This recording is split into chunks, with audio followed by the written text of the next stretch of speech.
This time there was a lot of confusion. The officers had just heard about the executive order that had been signed and were trying to figure out what to do, in particular because I was a green card holder and I was there along with another person who's an Iranian green card holder. So they were trying to figure out what to do, and they told us to just sit tight. They then questioned us extensively.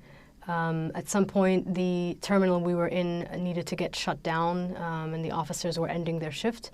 So they told us that they would be escorting us to the 24-hour terminal in Terminal 4, and that we needed to get a body pat down, and that part of that procedure included being handcuffed. So I was taken into a room, and I was patted down, which was quite uncomfortable because I was touched in my chest and groin area.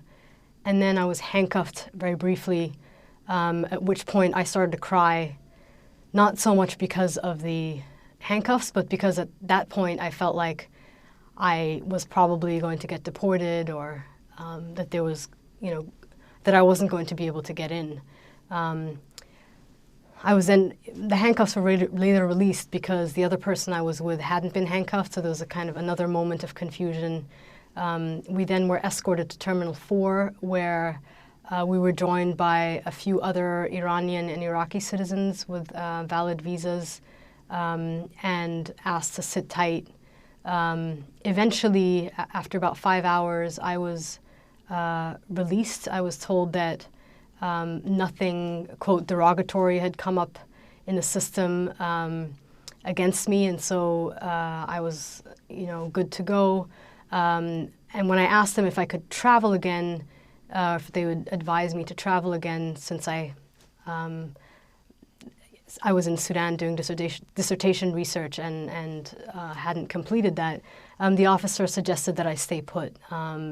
Unless I wanted to be subjected to that whole procedure again, he said it's probably best not to travel. And he said green card holders were being treated on a case-by-case basis.